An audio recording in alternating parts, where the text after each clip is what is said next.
Hello everybody and welcome to a brand new Elder Scrolls Online build video with me, Sherman. Today guys, we're taking a look at the Ice Mage, an updated version for Scalebreaker, and also just I would say a more intense version of the previous one, and I do like this one. It works out really well. It gets some really good spell damage benefits, and it's more of a spell damage user than anything else. So let's go ahead and get into it by taking a look at what we are. We are a High Elf Warden for this, of course. High Elf is going to be the best choice for this because of their racial passives and stuff like that. It plays well into it. Any race can play this, but High Elf will, of course, dominate when it comes to their passives. So, 64 points in a Magicka, 34k max Magicka, 18k health, 12k stamina, and we do have a 1497 mag recovery with a 2615 spell damage, 50% spell crit. We do have a 13,000 spell resist with a 14,000 physical. Now this resistance you can change in the CP. It's really easy. All you have to do is go in here, and I believe it's in this one. Yes, it is. And you can actually take this down, say to 28, and put the rest in here. This will give you more of a balanced between the two, so you get the spell resist at 14 and physical resist at 14. This is a good balance for having good survivability, and on top of that, some extra oomph, if you will. Alright, moving on. We are using Major Prophecy on both bars because we are using Inner Light. We are using the Apprentice Mundus Stone to give us increased spell damage, and Witch Mother's Potent Brew. This gives you mag recovery, max Magicka, and max health. It's not as much as, say, I think it's called Clockwork Citrus Fillet. It will give you more mag recovery, more max Magicka, more max health, and it gives you health recovery. That's a little bit better one to go with. But for this, I decided this was better. Alright. Moving on now to our equipment and stuff. Potion-wise, tripods are really good if you're like solo playing and stuff like that, because you don't really need the extra spell damage. There's other skills you can use to boost your spell damage while you're solo playing. But spell power pots is what you're going to primarily use when you're doing dungeons and trials, because this is a damage dealing build. It is made for DPS.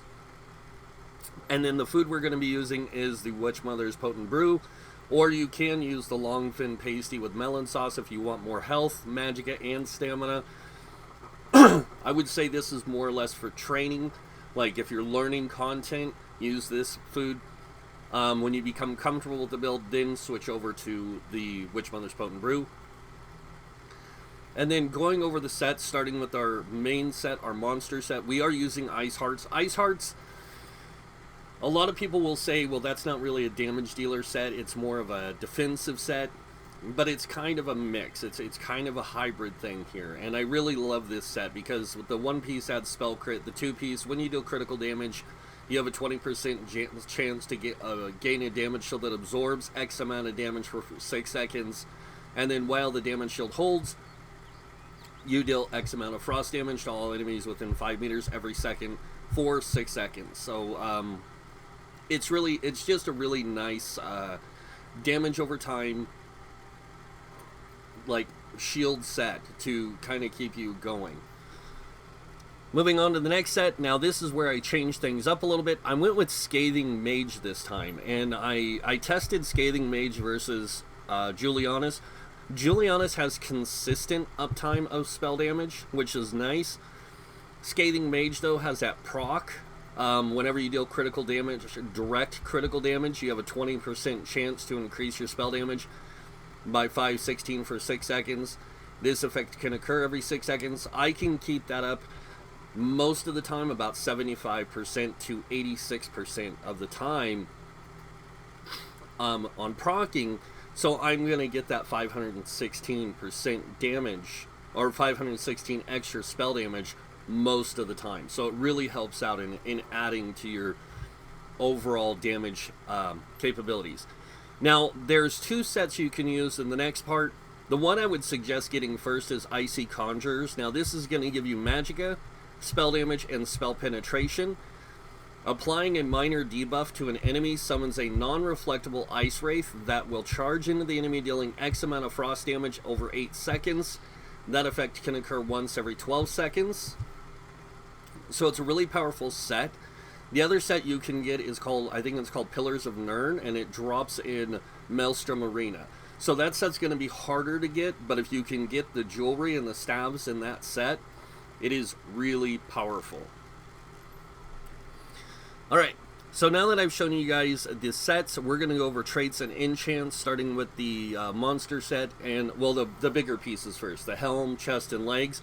I am using tri-stat enchants here, and I know a lot of people tell me all the time that tri-stats aren't as effective as you might think, and it's better to go with all magicka on your build and sacrificing your health and stamina and all that stuff.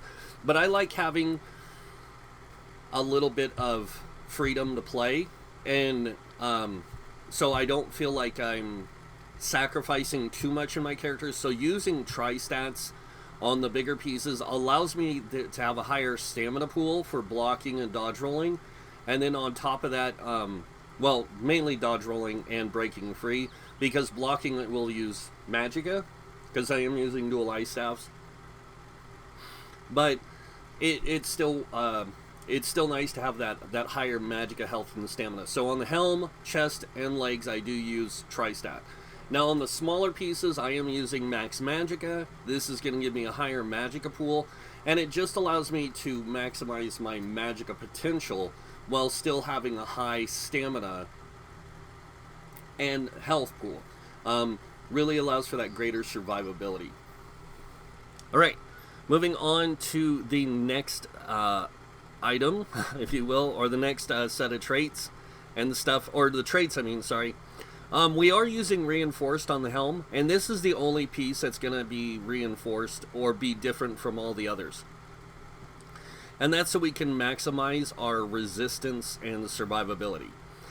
All the other pieces are divines, so even the legs, even the chest, everything else is divines, and this is to maximize our Mundstone use, because even if we weren't using the spell damage one, we could use the Thief Mundstone to give us higher spell crit, which is pretty nice.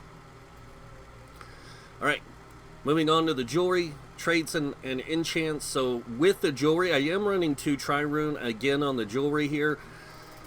This is optional.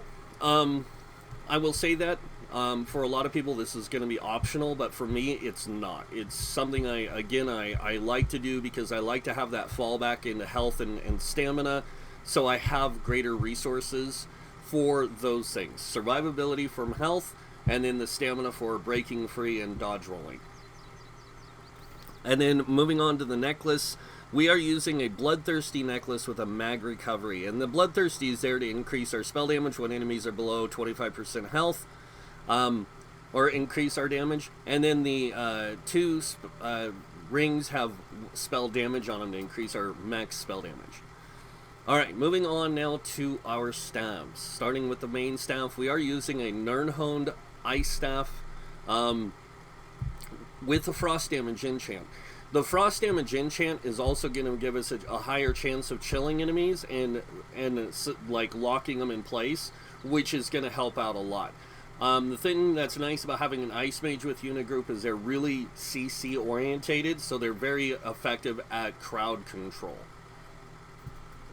Alright, moving on to the back weapon, we are using a infused weapon spell damage enchant. This is going to maximize our weapon and spell damage, and it just allows us better control in our increase of spell damage. So we want to get that higher spell damage out of our character, and that's why we have this set up the way we do, is to maximize this character's damage potential while giving them good survivability, good sustainability, and good damage output. So you kind of want to build for all that stuff. Now, moving on to skills, and I'm going to go over the skills we have on our bar, and then we're going to move to the back bar, where we have, or we're going to go over the skills we have on our bars, then I'm going to go through the skills I have unlocked, And you can choose like what skills you want to use, which ones you don't want to use. You don't have to use this setup. This is just what I prefer because it works good for me. Alright, starting with the first ability, we have Crushing Shock. Now this does 3 types of damage. It does Flame, Frost, and Shock damage. As you can see, it does a little bit more Frost damage than it does Flame and Shock, and that's because we get increased Frost damage for being a Warden. And then on top of that, anytime that you hit an enemy that is casting an ability of any kind, whether it's Stamina or Magicka, you interrupt them, set them off balance, and stun them for 3 seconds. Next ability we have is Deep Fissure. This is here because this does Major Breach. This will reduce enemies' spell resistance by 5,280 for 6 seconds. It also does a lot of damage, probably one of your most powerful hitting abilities. And then the next ability we have is Frost Clinch. Now, a lot of people are going to say, why didn't you use Frost Touch? Because it does damage over time. I use this because this immobilizes enemies for 5 seconds. So this is a really great CC ability. Like I said, Ice is really good if you use it to its design, which is crowd control. And it can make it really easy, like when you're doing dungeons and there's a lot of trash like funneling in on you, just drop a wall elements, hit them with a few abilities, and most likely you're going to chill them, which is going to immobilize them and stun them. So you get all these different effects that really allow you to crowd control and slow enemies and stop enemies, and that's kind of really important to some groups. Next ability we have is Frost Ring. This just does an AoE frost damage in an area. Now you can either choose to take Frost Ring or Frost Pulse. Either one works great. Frost Pulse will apply Minor Mangle, which is really good, and it's kind of, you know, I need an AoE damage ability, not just single target, and this is that really good damage burst ability that you can use. Next ability we have is Inner Light. We have this here because it increases our max Magicka by 5% and it gives us Major Prophecy. Next ability, of course, is Ice Comet. Ice Comet is a very, very good ice damage ability. So this does X amount of ice damage to all enemies in the area, knocking them down and stunning them for 2 seconds, then reducing their movement speed by 50% for 5 seconds. After the impact, enemies in the target area take X amount of damage every second for 13 seconds. Excuse me. Cat hair. And it was literally, I just swallowed a cat hair. Moving on to the back bar, first ability we have is Winner's Revenge, and you can swap these two around. You can set them however you want. You can either have Blockade of Frost or Winner's Revenge. I actually do prefer Blockade of Frost because this is going to allow me to proc my spell damage enchant, and it's going to allow me to keep it up while I'm on the front bar and then swap back and vice versa. So this one does frost damage every second for the duration of 12 seconds. It also reduces movement speed by 40%, and then chilled enemies become frozen or immobilized for 4 seconds. Like I said, this build is totally about crowd control, and it makes it really powerful because of that. Next ability we have is Winner's Revenge. This is a great ability. It does damage over time for 12 seconds, and enemies that hit are overcome with Bitter Cold, reducing their movement speed by 30% for 3 seconds, and this ability has a higher chance to apply Chilled status effect, which is also really good. Next is kind of a floater ability. You don't have to use this one, but I do use it because of the fact that it does apply Major Breach, and it applies Minor Magicka Steal, which helps you sustain when you're solo playing or when you're playing in a group. It gives you something else to do, and it allows you to be more crowd control orientated, because you're putting this major debuff on enemies that it's allowing that Major Breach, and it allows people to steal Magicka, which is really nice. Now, if I wasn't using this ability, I'd actually be using Frozen Device. Frozen Device is a really, really good ability that you can use to pull enemies to you and stuff. It really helps out with the great group, and it also applies Major Maim for 4 seconds, so... And you can have 3 out at a time. So either one of those abilities. Next ability is Blue Betty. We have this here because it gives us Magicka back over 27 seconds. It also gives us Major Sorcery, increasing our spell damage by 20%. And whenever we summon this, since it's an instant cast, no cost, we can remove 1 negative effect whenever we use it. Next ability is Inner Light. Again, Major Prophecy and the spell Critical, or Max Magic and the Major Prophecy, so we want those kind of things. And then the last ability we have is a CC, Area of Effect, Crowd Control plus Group Buff, and that is Permafrost. So this does AoE damage in a radius over 8 seconds. Really powerful. It also reduces movement speed by 40%. And then allies, you and nearby allies that are within the circle, which is 10 meters, get major protection, reducing damage taken by 30%. Damaging an enemy 3 times with this storm will stun them for 3 seconds. So like I said, this build is all about crowd control, and taking advantage of that higher chance of keeping enemies at bay. So it's really nice. So going over the class abilities, first, take the Magicomorphs primarily. So like Eternal Guardian's a really good one because it does magic damage. Screaming Cliff Razor's a magic damage ability. Then you have your Deep Fissure, magic damage. Fletcher Infection, magic damage. Blue Betty, which is really good. And then we do have Bird of Prey here for if we want Minor Berserk. Then you have your Green Balance. This is your healing tree, or healing side. If you want to play healer with this build, you can, and it's really nice because you'll be sacrificing a lot of damage abilities, but you can take on the option to be a healer, which is cool. So you get Healing Thicket. It's a really great heal over time. Has a lot of other benefits to it as well. Then you have Enchanted Growth. This is a burst heal. It also applies Minor Intellect and Minor Endurance, increasing magic recovery and stam recovery by 10%. Then you have Budding Seeds, which is a really good skill. Leeching Vines, Lotus Blossom. Every time you do a light and heavy attack, you heal. And then you have your Nature's Embrace. And then moving on to Winter's Embrace skills, we have the Permafrost, of course. We have Ice Fortress. This is a great group buff ability.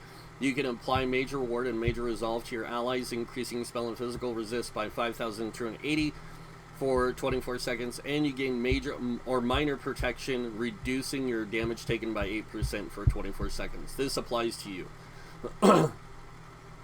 Then we have our Winter's Revenge. We do have the Polar Wind, which is a great heal. It heals for X amount up front, X amount every second for 5 seconds, and it can heal an ally, which is kind of nice. And it scales with your max health. We have Crystallized Slab. This is here for a damage shield to absorb damage, and it also absorbs projectiles and restores magicka, but it also blasts enemy ice back at enemies. So it's another one of those like, hey, I have this ability that does ice damage, I'm going to take advantage of it kind of thing. And then of course Frozen Devices. Moving on to our weapon, we are using a Destructive Staff primarily. Elemental Rage, really great ability for damage over time. Crushing Shock, of course, Elemental Blockade, Destructive Clench, Elemental Drain, and Elemental Ring, all great abilities. And then, of course, we are taking the passives. Also, make sure you take all your class passives. It's very important, so you can utilize all your class benefits. Light Armor, we do have magic, Harness Magicka. This is a great shield. It also stacks with the Ice Heart, which is nice, so you can have 2 damage shields up. We have all the passives here for the Light Armor. And then Medium Armor, top 2, bottom 1. Not really necessary to take the top one, but still I take it anyways. Heavy Armor, top 3. Moving on to World Skills, we are just a regular elf with this. You can be a vampire with it, but please remember it'd be better if you were going to be a vampire to be a dark elf. So, Soul Magic, Soul Assault, and Consuming Trap. Those are the ultimate active ability I do take. And then, of course, I do take the passives here as well. Guild skills. Now this is where things are going to get interesting because people are going to ask me, why do you take all these fighters guild abilities if you're not going to use them? I can still use like Dawnbreaker or Smiting. It does do a decent amount of damage up front, decent amount of damage over 6 seconds, and it stuns enemies for 2 seconds. This adds to that idea that my character is more of a crowd control CC person. I also have the Silver Leash if I want a stamina pull. I also have Ring of Preservation if I want to add some, like a group heal or something. I know I don't really seem to have that much of a healing effect with it, but it also gives that minor protection to my allies, which is good, and the minor endurance. Barb Trapped is just a really nice damage over time ability, and this is mainly here if I ever want to use like a two-handed sword. Mage's Guild, I will take all the ultimate active abilities and passives. Also at the Fighter's Guild, I take all the passives. So, Ice Comet, Inner Light, Degeneration, I primarily take for when I'm, like I said, if I'm not using Blue Betty as my resource, my thing to get the major sorcery, I will use this, because I can also get Magic of Return whenever I activate a lighter heavy attack against the enemy. So it's another way of like staying in resources. And then of course we also have Scalding Ruin and Balance for tanking. Also unlock the passives. Psijic Order, passives are really important on this one, because all the passives can help you do different things. Like any skill you equip will give you a shield. Any of the damage abilities will allow you to proc a orb that allows you to stack 5 of them, and then they'll deal 1 burst of damage, which is kind of nice. I also like Elemental Weapon. It's a great ability. Light attacks used within 2 seconds deal additional magic damage and apply burning, concussed, and chilled status effects. This is really good if you want more crowd control with the chilled status effect and Wall of Elements. I like Channeled Acceleration. This is a great way for you to get Minor Force for 36 seconds, increasing your critical damage output. And then there's Min Spirit, Introspection, that kind of stuff. And then moving on now to Undaunted. We do take the Undaunted active abilities. I take Sanguine Altar, Shadow Silk, Inner Rage, Spike Bone Shield, and Mystic Orb. The only reason why I take Inner Rage and Spike Bone Shield is if I want to tank. And yes, this build can tank just fine. Not every dungeon or major dungeon, like DLC dungeon, but she can tank a lot of the base game dungeons pretty well on Veteran. And of course the passives. Moving on to Alliance War. If I'm tanking, I do take Aggressive Warhorn. I use Echoing Vigor if I need a heal over time for my allies, and I will take Razor Caltrops if I need Major Fracture. Support skills, Reviving Barrier, Efficient Purge, and Mystic Guard. I use these when I'm playing healer. And then moving on to Racials. High Elf is, like I said, one of the best. Spell Recharge is not the greatest thing, but when you activate an ability with a channel or a cast time, you have you take 5% less damage. That's kind of nice, even though none of your abilities are that way. Searbane's Boon, of course, increase max magic by 2,000, and then of course Elemental Talent increases your spell damage by 258. Moving on to crafting, alchemy, medicinal use, and provisioning, gourmand, and connoisseur. Those are great passives that you can get that help benefit your character. Alright, moving on now to our champion points. So starting with the red tree, we have 56 in Ironclad. This reduces damage taken against direct damage attacks by 20%. 10 into Spell Shield, increasing spell resistance by 1,003. Moving on over here, we have 31 into Thick Skin, reducing damage taken from damage over time effects by 13%. 28 into Light Armor Focus, increasing physical resistance by 2542 while wearing 5 or more pieces of light armor. Then we have 43 into Hardy. This reduces damage taken from physical, poison, disease damage by 10%. 43 into Elemental Defender. This reduces damage taken from Flame Frost, Shock, and Magic damage by 10%. And then moving on over here, we have 40 into Bastion. This increases the effectiveness of your damage shields by 16%. 19 into Quick Recovery, increasing your healing received by 5%. And then moving on to the green tree, 40 into Warlord, reducing break free cost by 16%. 16 into Sprinter, reducing sprint cost by 10%. 16 into Bashing Focus, reducing bash cost by 10%. And then moving on to the middle here. And people are going to question this. I've done some testing.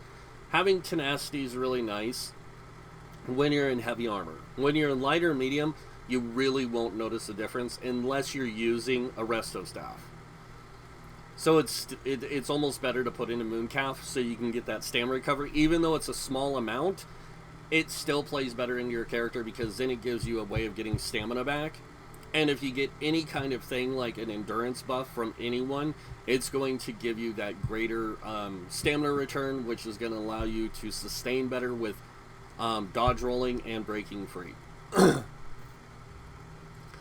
Alright, moving on. 40 into Tumbling. This reduces dodge roll cost by 16%, and 40 into Shadow Orb, reducing block cost by 16%. This really helps with the Ice Staff. Moving on to the blue tree. We have 43 in the Blessed, increasing healing done by 10%. 56 in the Elfborn, increasing critical damage and critical healing with magic abilities by 20%. 56 in the Elemental Expert, increasing flame, frost, shock, and magic damage by 12%.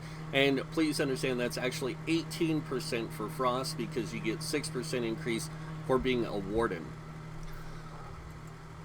We have 35 in the Staff Expert. This increases light and heavy attacks with your Destruction Staff by 20%. And then 40 in the Mastered Arms. This increases your damage done with direct damage attacks by 16%. Moving on to the final, Blue Tree. 40 in the Thaumaturge. This increases your damage done with damage over time effects by 16%.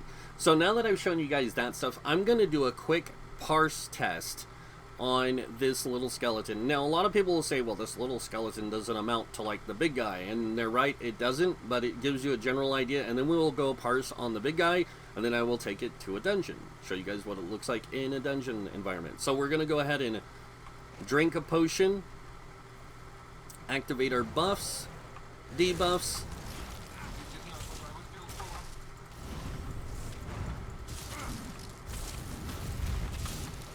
and a lot of people are going to say, well, isn't Destructive Clinch like damage over time ability, blah, blah, blah. It isn't. It's a direct damage, you know, single target thing, but it has a chance of immobilizing and stunning. That's why I only use it once, and I mainly focus on using the Crushing Shock. So, with this one, again, we'll do the same thing. We'll wait until my potions are available. I'm going to pop that. We're going to do this again. Do that.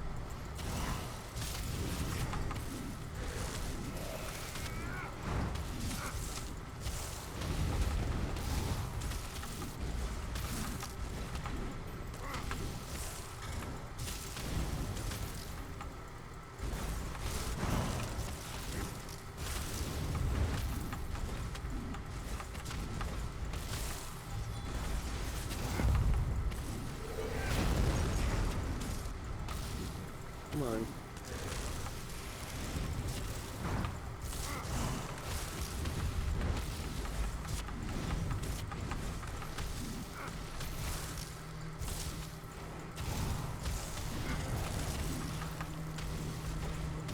Really? I figured this was going to happen to me today. Alright, so about 32 to 34k DPS, depending on how well you can sustain. Like I said, the nice thing about Ice Hearts is Ice Hearts does give you that shield that procs every so often, and it's just a nice way to keep your survivability up. Also, excuse that noise in the background. That is my cooler fan. It's I need to get up and fix it, and I haven't had the time to do it. It's been a little too warm. But what I'm going to do now is I'm going to go ahead and head over to Lair of Marslog. This is where I've been doing most of my dungeon testing of builds and stuff. And I'm just going to take this in there and just show you guys like how well this build can work in a group environment. And this is not to show it as a solo play build. This is to show it actually in a group environment and how well it can work in a group environment with DPS and AoE, crowd control, that kind of stuff. Because like I said, that's what this build is designed for. And I really want to say, like, a lot of people might think that ice play is like more of a tank thing because the ice staff has a taunt. As long as you're not heavy attacking, it works fine as a DPS. So, and you can even put the points into that, so you can still garner the other benefits from other staff types if you want to use them. And you don't have to use just an ice staff for this build. If you wanted to, you could use a fire lightning combination. It really just depends on how you want to play. So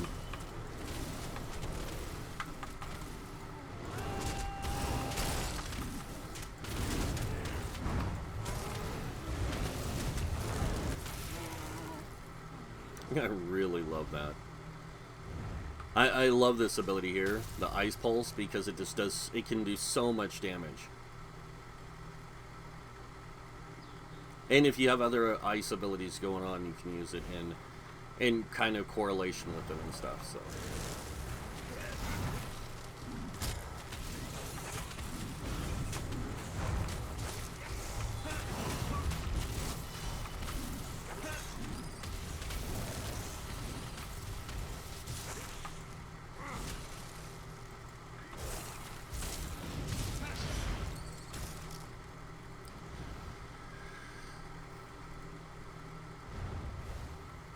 And I have to admit, I agree with a lot of other people. I am a huge fan of the Ice Mage. Over some of the other build like things like playing a fire mage is cool and all, but I really like the fire mage as more of a tank. It works out really good, and I like the ice mage as a tank as well. But I also like it as a, like just as group support, crowd control. You know.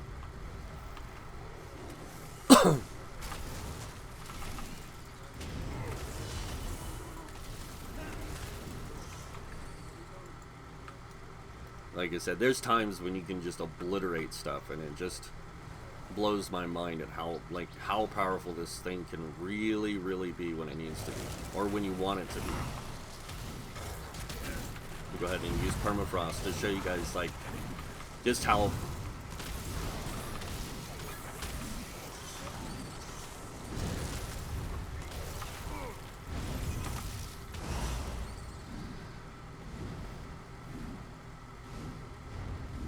And that 9k shield, it comes in handy because it's like you don't know when it's gonna proc, so even when it does proc and you have it up, it's like it's just like a godsend, because you're like, oh wow, now I've got this protection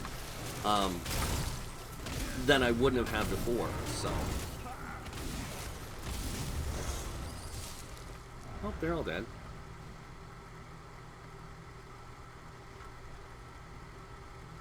Now, I'm getting to the boss, so what I'm going to do real quick, guys, is I'm going to actually do one thing. I'm going to grab my my Ice Fortress, and I'm going to put it on the back bar here, and get rid of the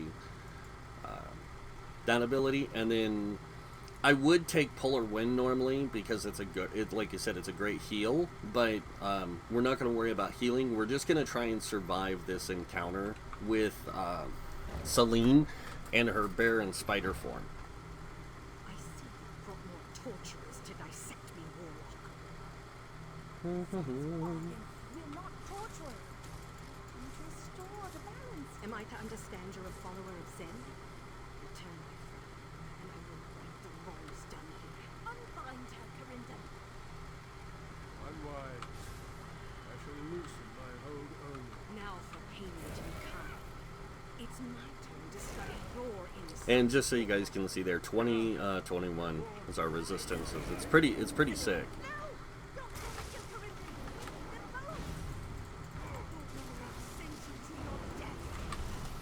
Ah.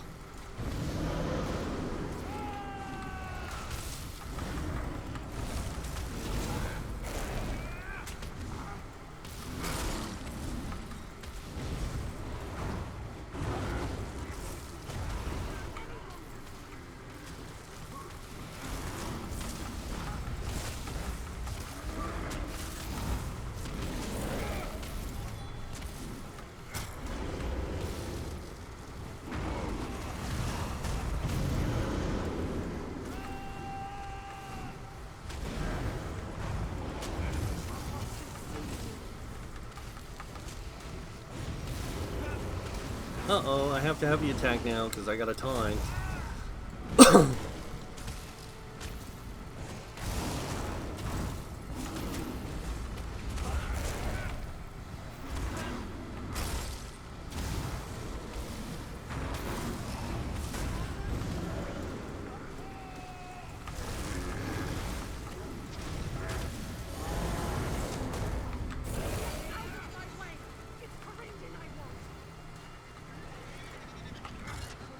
Oh, one hit. Look at that. Bam. Alright, so just like I said, guys, I was just showing you guys how this can play as a build in CC, crowd control, all that kind of stuff. It is really powerful, and it is really fun to play. And like I said, this week is mostly just solo-friendly type builds, just fun builds to have fun with. It's not meant for to be like tanks, healers, damage dealers, that kind of stuff. That's something I'll be bringing out over the next few weeks, starting next week with tanks, and then I will be doing healers the following week, and then the following week after that I will be doing damage dealers. Stamina damage dealers, then magic damage dealers. And I'm going to be doing these more to the line of like, and I don't want to use this term, but meta play. I will be doing that and just showing you guys how you can play each of the classes as tanks, healers, damage dealers, and of course, like I said, not just stamina damage dealers, but also magic damage dealers. So. But that is pretty much it for this build, guys. I hope you guys liked it. I really love the Ice Mage. It's a lot of fun. It's a really cool build. And there's other ways you can play it. You can use Iskramir instead of the Icy Conjure. Until you can get Icy Conjure, it's going to help improve your spell DPS with Ice Magic. It's really great. But that's pretty much it for the build, and you guys know what that means. If you like this build, go ahead and hit that like button. If you guys want to see more builds by me, you can subscribe. Other than that, thank you all for watching. Until next time, have a wonderful day. And this guy might see you in game. Bye.